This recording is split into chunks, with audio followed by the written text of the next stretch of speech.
There are 3 different branches of physics जो कि हम यहाँ डिस्कस करने लगे हैं। एक इलेक्ट्रोस्टैटिक्स है, जिसको हम स्टैटिक इलेक्ट्रिसिटी भी कहते हैं, इलेक्ट्रोस्टैटिक। और सेकंड इलेक्ट्रिसिटी है, current electricity. And third electromagnetism.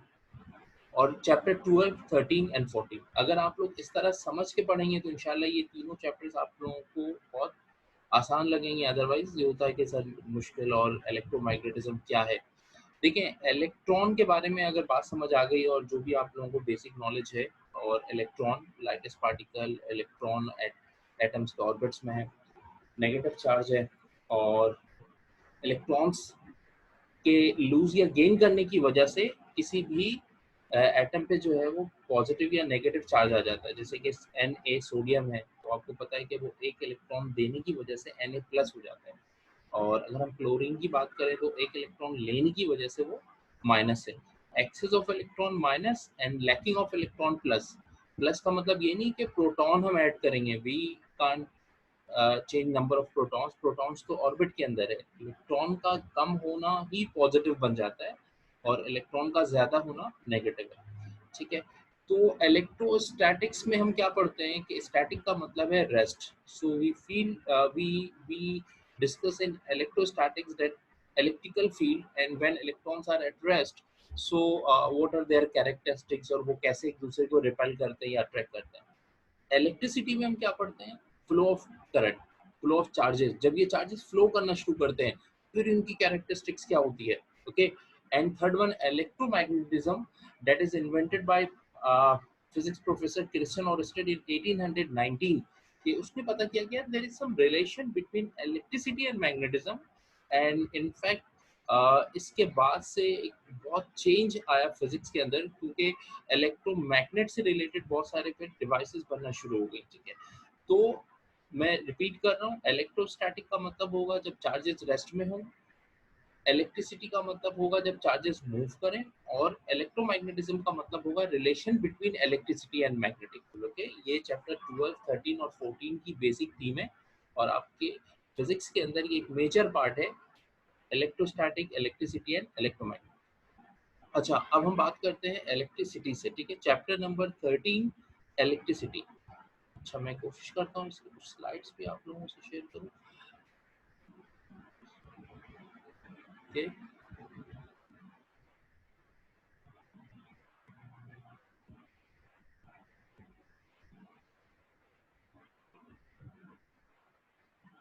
भाई इलेक्ट्रिसिटी डेफिनेशन से स्टार्ट करें। लिखें, electricity is the branch of physics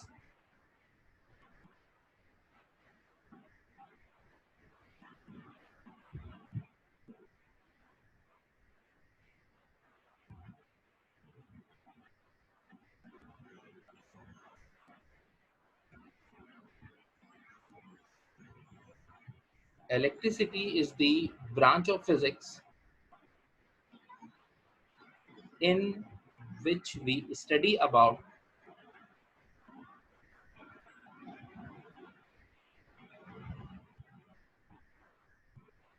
electrical current.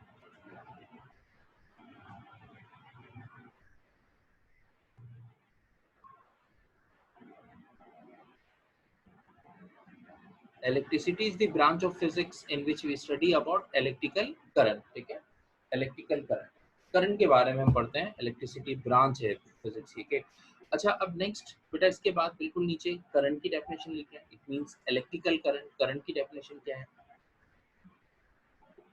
Current की हेडिंग बना लिखें, flow of charges is called current.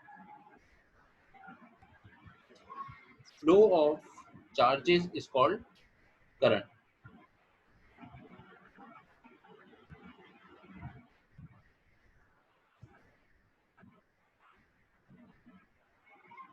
ठीक है, flow of charges is called current.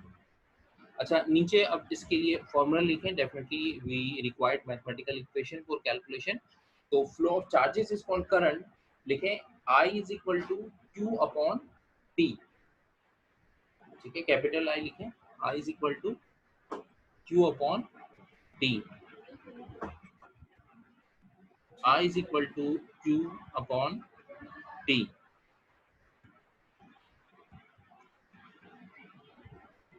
अच्छा, I is equal to Q upon T के बाद आपको पता हो वेरिएबल स्टैंड फॉर क्या है? I stand for current, current के लिए, ठीक है। Q stand for charges and T stand for time. अच्छा, इसकी SI यूनिट क्या बनती है? Q अपॉन T, यानी कि चार्ज अपॉन टाइम है कूलम पर सेकेंड। तो करंट की यूनिट कूलम पर सेकेंड है। इस कूलम पर सेकेंड को हम कहते हैं एम्पियर। ओके, AMPERE, एम्पियर कहते हैं। It's SI unit is ampere use करेंगे, लेकिन कूलम पर सेकेंड भी आपको पता होना चाहिए। ओके,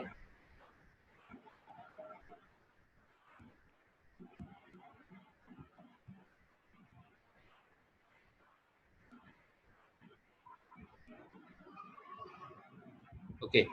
अच्छा, अब इसमें मुझे पहले तो ये बताएं कि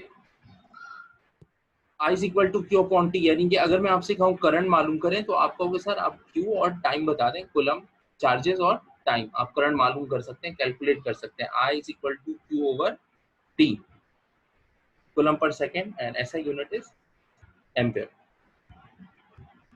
अब मैं आपको बताऊं कि देखिए, फ्लो ऑफ चार्जेस, चार्जेस जब रेस्ट में हो ना, जैसे आपको मैं किसकी एक एग्जांपल देता हूँ।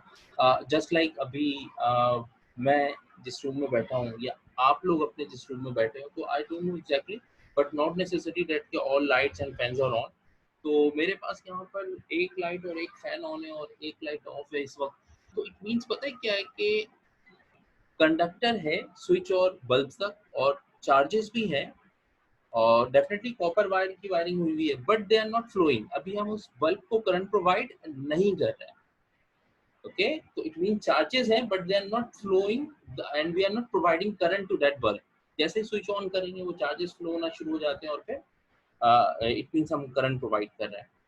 तो ऐसी क्या बात होती है कि चार्जेस मूव करना क्यों शुरू करते हैं, या चार्जेस मूव नहीं करते, तो फिर उनकी कैरेक्टरिस्टिक्स क्या है? देखिए, सिंपल इस बात को याद रखें। किसी भी कंडक्टर के अंदर, कॉपर वायर की बात कर लें, आयरन की बात कर लें, इसके अंदर ना कोई कंडक्टर है, एल्युमिनियम कंडक्टर है, ठीक है, सिल्वर है, और अभी बताऊंगा आगे के क्यों कोई भी जो है ना वो अच्छा या बुरा कंडक्टर क्यों होता है। तो जो कंडक्टर है उसके अंदर इलेक्ट्रॉन्स जो है ना वो मूव करते रहते हैं। आपको पता है इलेक्ट्रॉन्स की जो स्पीड है, इट इज ऑलमोस्ट 10⁻⁶ मीटर पर सेकेंड, और इतने फास्ट जो है ना वो electrons back and fourth move करते रहते हैं। But there that is not called electricity, ये इलेक्ट्रिसिटी नहीं है, that is called thermal velocity।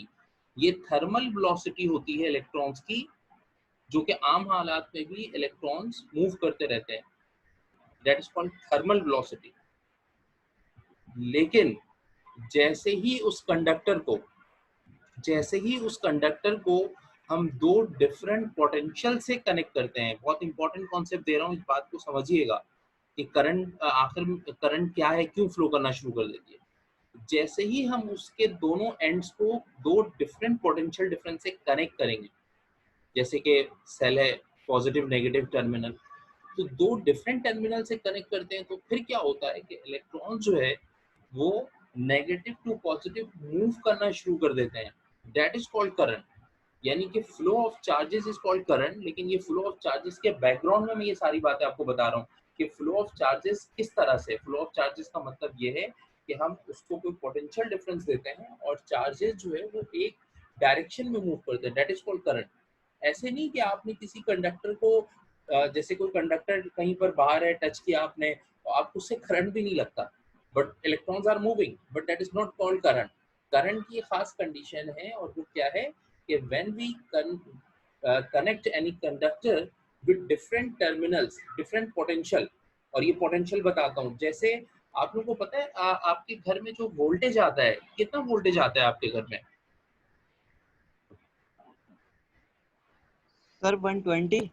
नहीं भाई, तुम चेंज करो, फेस चेंज करो, 120 तो कम है।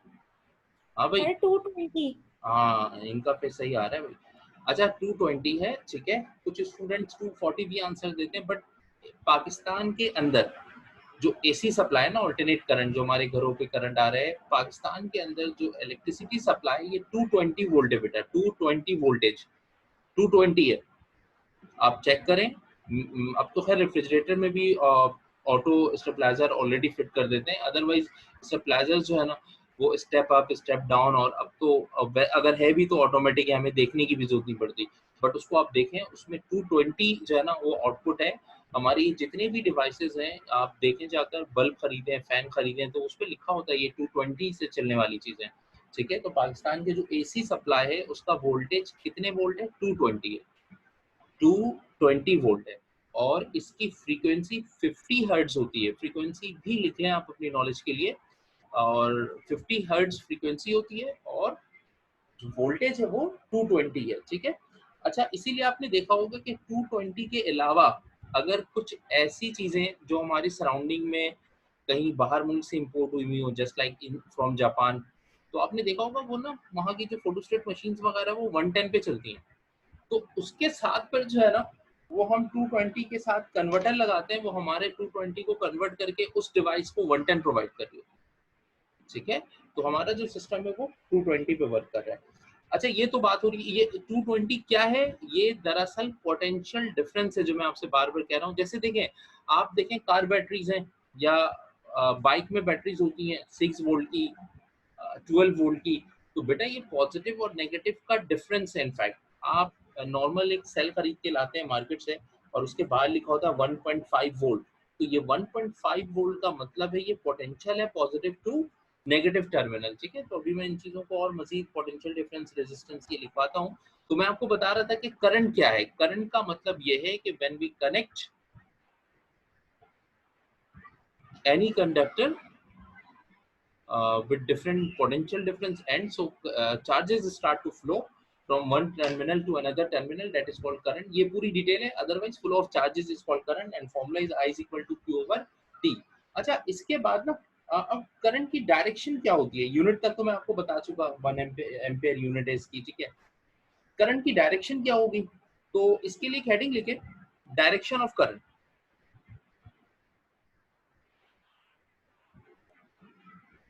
Direction of current.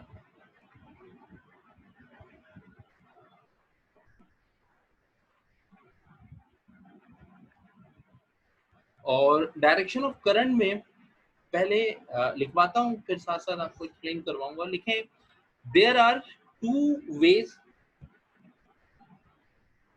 There are two ways to explain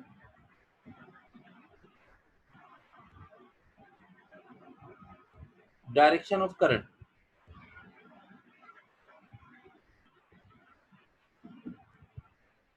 there are two ways to explain direction of current.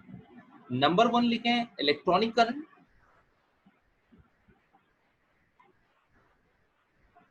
Electronic current, electronic current. और नंबर 2 लिखें, conventional current,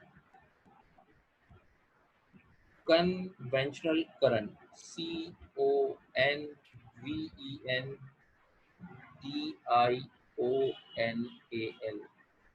conventional current, electronic current and conventional current. अच्छा, अब मैं आपको बताऊं है क्या, पहले अब इन दोनों की डेफिनेशन सुन लें ताकि आप लोगों को डिक्टेट करवाऊं तो लिखने में आसानी। वही बहुत सिंपल है, इलेक्ट्रॉनिक करंट, इलेक्ट्रॉनिक करंट। तो देखिए क्या होता है कि जस्ट लाइक जब हम किसी भी कंडक्टर, जो मैंने आपको अभी पूरी सिचुएशन बताई है कि when we connect any conductor with different potential difference जैसे कि नेगेटिव और पॉजिटिव। ठीक है, अच्छा, ये बैटरीज में आपने देखा होगा नेगेटिव पॉजिटिव जो हमारे घर पे आ रहे हैं ना, उसको हम कहते हैं अर्थ और फेज। ठीक है, और मैकेनिकल लैंग्वेज बताऊं कि इलेक्ट्रिक वायर वगैरह के लिए जो काम करते हैं वो उसको ठंडा गर्म भी कहते हैं। ओके, ठीक है, तो अर्थ फेज है इनफैक्ट, या नेगेटिव या पॉजिटिव। ठीक है, तो होता ये है कि हम जब इसे कनेक्ट करते हैं डिफरेंट पोटेंशियल डिफरेंस से, तो इलेक्ट्रॉन्स मूव करना स्टार्ट करते हैं from negative terminal to positive. क्योंकि आपको पता है कि दो डिफरेंट पोल्स एक दूसरे को अट्रैक्ट करते हैं, नेगेटिव पॉजिटिव अट्रैक्शन होगी और पॉजिटिव पॉजिटिव रिपल्जन होगी। तो नेगेटिव टू पॉजिटिव, तो इलेक्ट्रॉन नेगेटिव से काम मूव करना शुरू करते हैं पॉजिटिव की तरफ। And that is called electronic current. क्योंकि इलेक्ट्रॉनिक करंट कहने की वजह यही है ना, मैंने आपको बताया कि इलेक्ट्रॉनिक का मतलब यही है कि इलेक्ट्रॉन्स की मूवमेंट। ओके, तो इसको लिख लें when we connect any conductor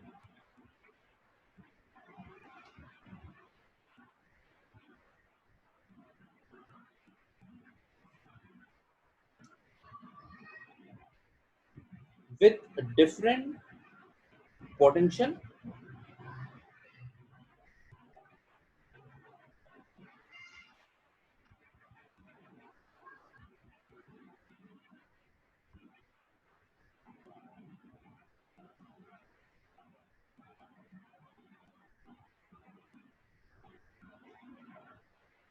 then electrons drift लिखेगा। मैं इसको बताता हूँ, इस वेलोसिटी को ड्रिफ्ट वेलोसिटी कहते हैं। then electrons drift, drift, then electrons drift from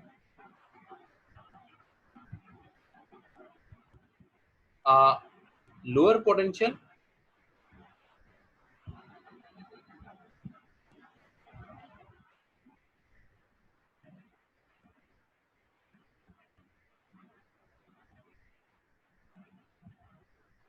to higher potential,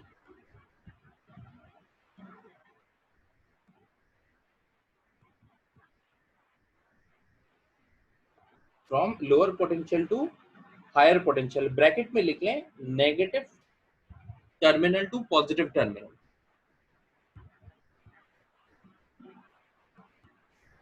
negative terminal to positive terminal.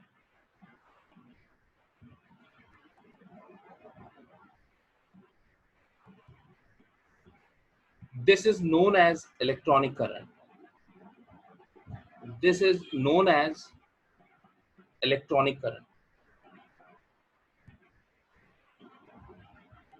ठीक है, अच्छा देखें अभी इसमें सबसे पहले तो बहुत सिंपल यार, मैं बार बार कहता हूँ तुम लोगों से कि वन वर्ड डेफिनेशन याद रखा करें, रट्टा लगाने की जरूरत नहीं पड़ेगी आपको। इलेक्ट्रॉनिक करंट का मतलब है electron flow, simple. Electronic current, flow of charges is called current, electron flow. अब इलेक्ट्रॉन फ्लो का मतलब ये होगा कि इलेक्ट्रॉन कहाँ से कहाँ फ्लो करेंगे, नेगेटिव टू पॉजिटिव। ठीक है, क्योंकि negative terminal, electron negative terminal से पॉजिटिव की तरफ फ्लो करेंगे और सर्किट कंप्लीट हो जाता है इस तरह से, and that is called current.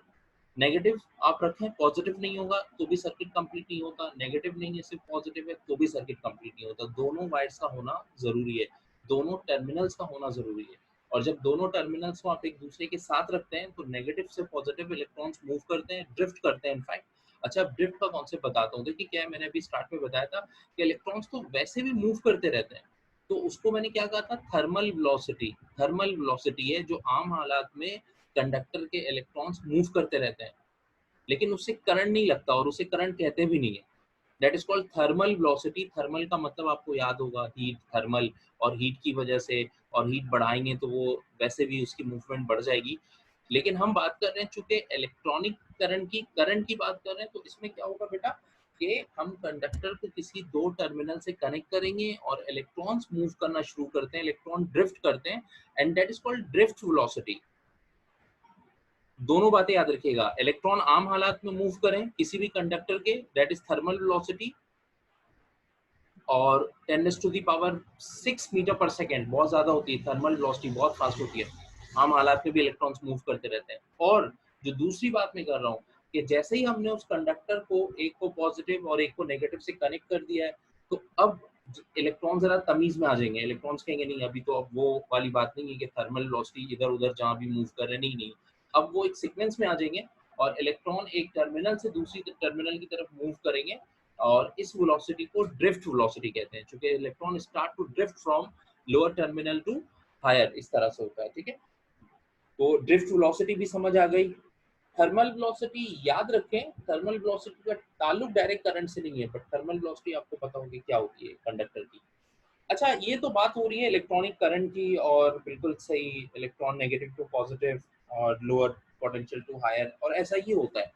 लेकिन ये जो दूसरी टाइप है ना, कन्वेंशनल करंट, इसको समझ लें, क्योंकि अभी भी ना पढ़ने के लिए कहीं कहीं पर हम इसकी डायरेक्शन को यूज कर लेते हैं और समझाने के लिए और समझने के लिए।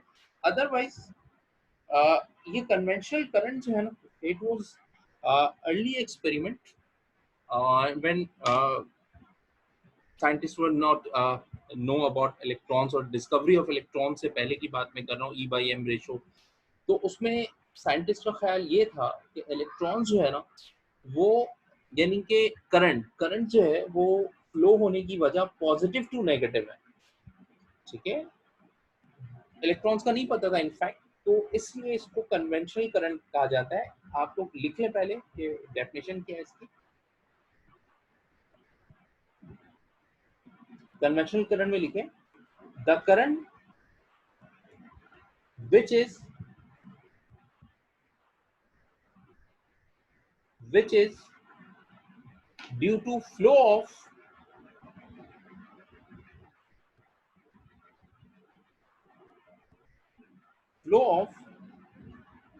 positive charge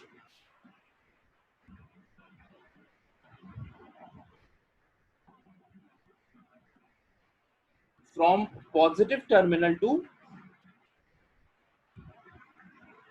negative terminal,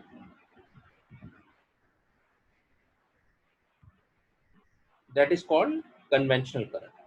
but मैंने आपको बता दिया कि ये अर्ली एक्सपेरिमेंट्स है, और अब जो है हम इलेक्ट्रॉनिक करंट को ही यूज करेंगे और डिफाइन में, और इलेक्ट्रॉनिक करंट को ही हम पढ़ते हैं, ठीक है। तो करंट की डेफिनेशन समझ आ गई, कुछ बेसिक कॉन्सेप्ट्स आपको मैंने दिए करंट के, करंट इनफैक्ट है क्या, और क्या वजह है कि चार्जेस फ्लो करते हैं और उसको हम करंट कहते हैं, okay.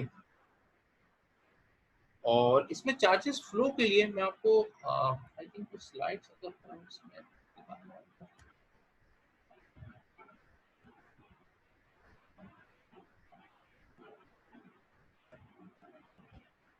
A,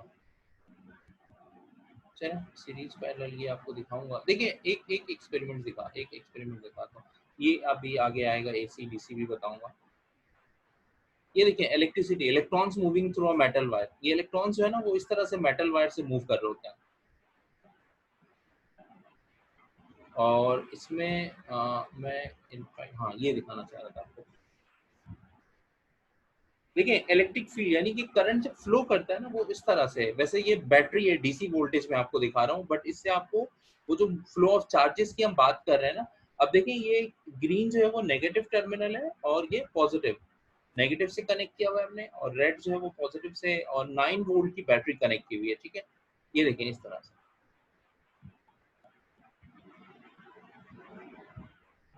all you can see that. ये देखिए इलेक्ट्रॉन जो है वो नेगेटिव टू पॉजिटिव। अब इसमें कोई एक नेगेटिव पोल ना हो या positive, circuit will not complete, and that is not called current in fact. तो करंट ये है इस तरह से, ओके,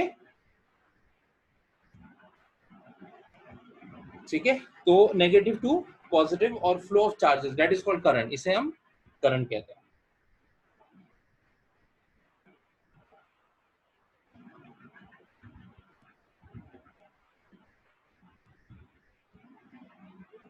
अच्छा अब इसमें, ठीक है, अभी स्लाइड्स पोटेंशियल, ठीक है, मैं वापस,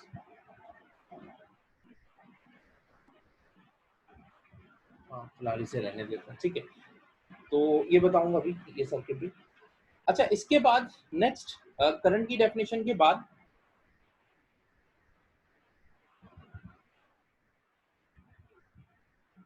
अच्छा पहले तुम मुझे ये बताओ, तुम लोग जितने भी स्टूडेंट्स क्लास में हो, करंट लगने का इत्तेफाक रहा है तुम लोगों में से? किसी को नहीं लगा, आई थिंक सबको। ऐसा कोई बच्चा मौजूद है क्लास में जिसको करंट नहीं लगा होगा? जिसको नहीं लगा वो अनम्यूट होके बता दो कि सर मुझे नहीं लगा। सर मुझे नहीं लगा। हाँ तुम्हें नहीं लगा? अरे भाई, और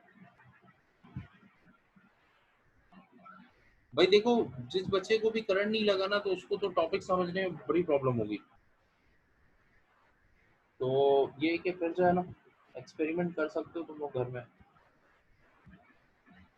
तो मैं बताऊंगा कि करंट जब लगता है ना, तो फिर वो क्या होता है और क्यों, ऐसा क्यों होता है, और वो बहुत एक्सट्रीम लग जाए तो डेफिनेटली बहुत ज़्यादा प्रॉब्लम हो सकती है, ठीक है। अच्छा खैर, आगे चलते हैं। रेजिस्टेंस की डेफिनेशन क्या है इन टर्म ऑफ करंट? जब हम इलेक्ट्रिसिटी की लैंग्वेज में बात करेंगे तो रेजिस्टेंस, और बार बार मैं एक वर्ड यूज कर रहा था अभी, पोटेंशियल, तो पोटेंशियल डिफरेंस और रेजिस्टेंस। तो रेजिस्टेंस की डेफिनेशन पढ़ते हैं, समझते हैं रेजिस्टेंस क्या है। लिखें, डेफिनेशन लिखें इसकी। मैं आपको पहले बता दूं कि रेजिस्टेंस क्या है। Resistance is the in fact opposition, resist करना, मुखालफत करना इनफैक्ट। तो रेजिस्टेंस क्या है? अपोजिशन है, ठीक है। In fact these are the hurdles in the path of current, flow of charges current के फ्लो के रास्ते में जो हर्डल्स हैं, that is called in fact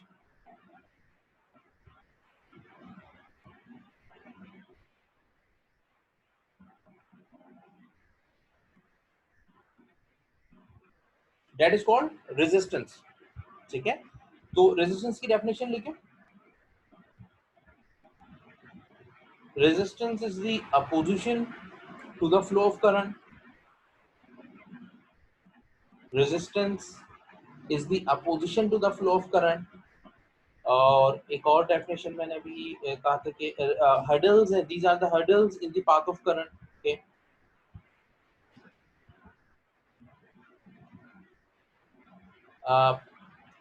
it depends upon the nature of material. जी, it depends upon the nature of material. देखिए resistance जो है ये बिल्कुल ऐसे ही है जैसे हम काइनेमेटिक्स के अंदर, डायनामिक्स, हम फ्रिक्शन को पढ़ते हैं। फ्रिक्शन, तो आपको याद है कि फ्रिक्शन ज्यादा होती थी तो मूव करने में प्रॉब्लम होगी, और friction it depends on the surface पे डिपेंड कर रही होती है। तो बिल्कुल वैसे ही जो रेजिस्टेंस है ये हर्डल्स है, अपोजिशन है, और ये चार्जेस को मूव करने में प्रॉब्लम करती है। रेजिस्टेंस जितनी ज्यादा होगी करंट इतना कम होगा, okay. In fact resistance and current is inversely proportional. अब it depends on the nature of material का है मैंने। And second, it's SI unit. इसकी एसआई यूनिट क्या होती है तो मैं आपको बताऊं कि SI unit is OHMS, ohms. और इसका ओमेगा का सिंबल होता है, ठीक है। You can follow your physics book and notes also. और ओमेगा की तरह का सिंबल है, आगे स्लाइड्स में भी आएगा ये। और इसे रेजिस्टेंस कैपिटल आर से डिनोट करेंगे, कैपिटल आर से डिनोट करेंगे, ठीक है। सर आपने रेजिस्टेंस की एसआई यूनिट क्या बताई है? इसकी ऐसा यूनिट ओम्स है, OHMS, और सिंबल ओमेगा बनाते हैं, ठीक है। इट्स ऐसा यूनिट इज ओम्स। अच्छा, रेजिस्टेंस जितनी ज्यादा होगी वो इतना बैड कंडक्टर होगा। देखें, जैसे अगर हम बात करें ना सिल्वर की, तो आपको पता है कि silver is better conductor than copper, ठीक है। लेकिन हम जाहिर है कॉपर यूज करते हैं घरों में वायरिंग में, क्योंकि सिल्वर तो बहुत ज्यादा, copper as compare to copper वो ज्यादा एक्सपेंसिव है। और कॉपर जो है that is also good conductor, it's okay fine, copper में कंफर्टेबल है। और copper is better conductor than aluminium, तो जाहिर है हम फिर कॉपर को प्रेफर करेंगे। क्यों? क्योंकि इनकी रेजिस्टेंस ज्यादा है, ठीक है। कॉपर बेटर कंडक्टर है एल्युमिनियम से, इट मींस कि कॉपर की रेजिस्टेंस कम है, एल्युमिनियम की रेजिस्टेंस ज्यादा होती है। जिसकी रेजिस्टेंस जितनी ज्यादा होगी वो इतना बैड कंडक्टर होगा, और उससे इलेक्ट्रिसिटी इतनी मुश्किल से पास होगी, that's why, okay.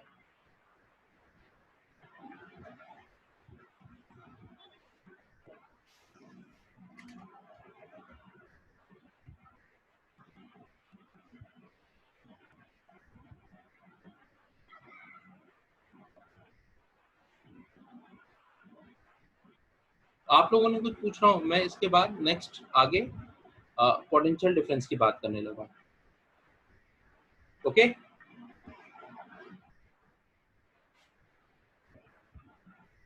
Ji sir. ठीक है, देखिए पोटेंशियल डिफरेंस लिखते हैं, ठीक है। अभी बात हो गई हमारी इलेक्ट्रिसिटी की, करंट की, मैंने आपको पूरी डिटेल उसकी बता दी, बेसिक्स। आगे जैसे जैसे ये चीज़ें और चैप्टर डेफिनेटली स्टार्ट होता है तो उसके बाद फिर चीज़ें ऐड होती जाएंगी, रेजिस्टिविटी और करंट क्यों कम ज़्यादा, तो हम उसको भी देखते रहेंगे इंशाल्लाह। अब इसके बाद रेजिस्टेंस के बाद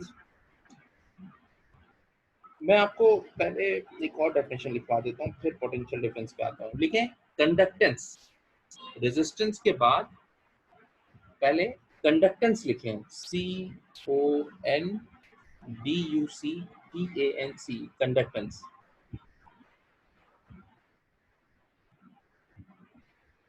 कंडक्टेंस ये बहुत इंटरेस्टिंग इसकी डेफिनेशन है, और उसके अलावा यूनिट भी। आपको अभी रेजिस्टेंस बताते हुए बार बार कह रहा था कि रेजिस्टेंस जितनी ज्यादा होगी वो करंट उससे इतना कम कंडक्ट करेगा ना, करंट उससे कम फ्लो होगा, रेजिस्टेंस ज्यादा है। रेजिस्टेंस आर हर्डल्स ना, आप लोग मुझे बताएंगे जैसे हर्डल रेस होती है ना, हर्डल रेस में याद है क्या होता है कि एक तो नॉर्मली 100 मीटर कोई फ्लैट रेस है, फ्लैट रेस में आप 100 मीटर भागते हैं, लेकिन हर्डल रेस में क्या होता है कि उस 100 मीटर के दरमियान में हर 10 मीटर पे आपके सामने ना कोई हर्डल होती है, जस्ट लाइक अ चेयर है वैसे ही, और आपको जंप करके जाना होता है, तो वो हर्डल जो है ना वो आपको प्रॉब्लम करती है। फ्लैट रेस में भागना आसान होता है, हडल में क्या होता है कि आपको थोड़ी देर के बाद ना फिर अपनी स्पीड को कंट्रोल करके उस हडल को जंप करके जाना है। और अगर मैं आपको बताऊं हडल्स बहुत ज्यादा हों तो आप भाग भी नहीं सकते, you can't flow in this way. तो बिल्कुल वैसे ही होता है कि हडल्स अगर ज्यादा हो, रेजिस्टेंस ज्यादा हो, तो करंट कम हो जाएगा। ठीक है, तो चलते हैं आगे। और कंडक्टेंस की डेफिनेशन सुन लें क्या है।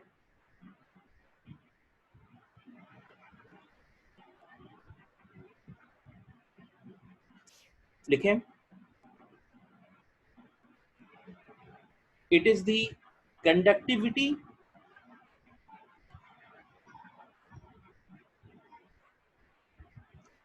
to the flow of current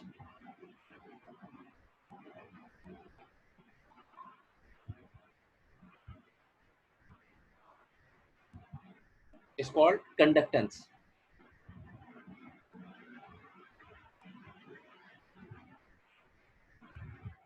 Is called, जैसे वहां पे हडल्स लिखाया था यहाँ पे कंडक्टिविटी है, इज कॉल्ड कंडक्टेंस। एक और डेफिनेशन बता देता हूँ, एक और डेफिनेशन इसकी इस तरह से कि it is just like it is the characteristic of matter that facilitate to flow of charges, to flow of current.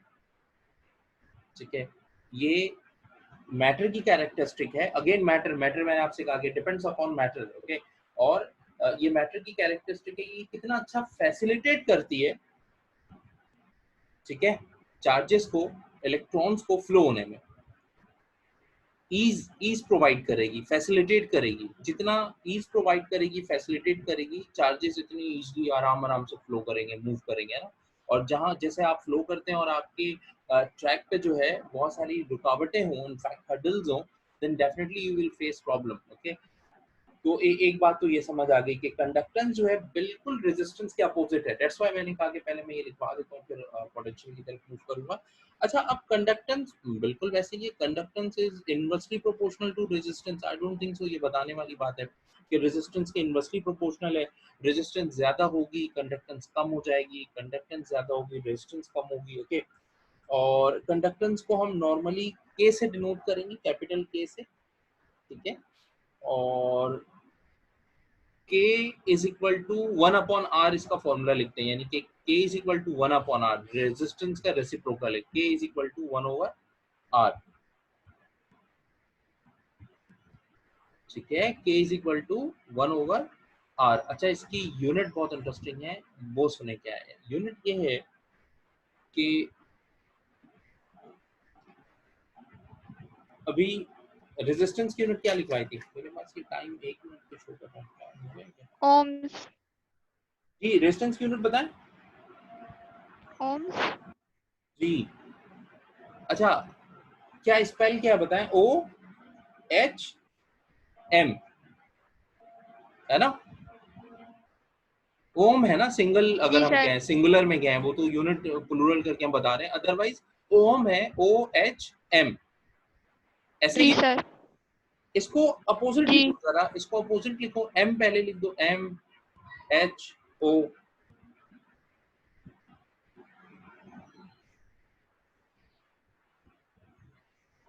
जी क्या बना ये, बोलो भाई। सर ओ इसको प्रोनाउंस कैसे करेंगे? करो ना, मैं यही तो चाह रहा हूँ कि तुम करो। मो। हाँ बस ठीक है,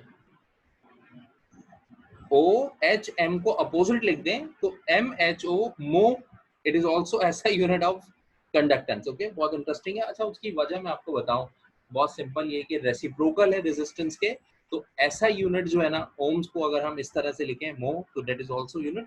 लेकिन बहरहाल इसकी एक और यूनिट है, लेकिन आपको मो याद रखनी है, पता होना चाहिए फॉर एमसीक्यूज ऑल्सो। तो कहीं ये लिखा हो तो ये ना हो कि आपको ना समझ आए कि यूनिट क्या है ये। अदरवाइज इसकी जो एक और यूनिट है वो लिख लें, और इस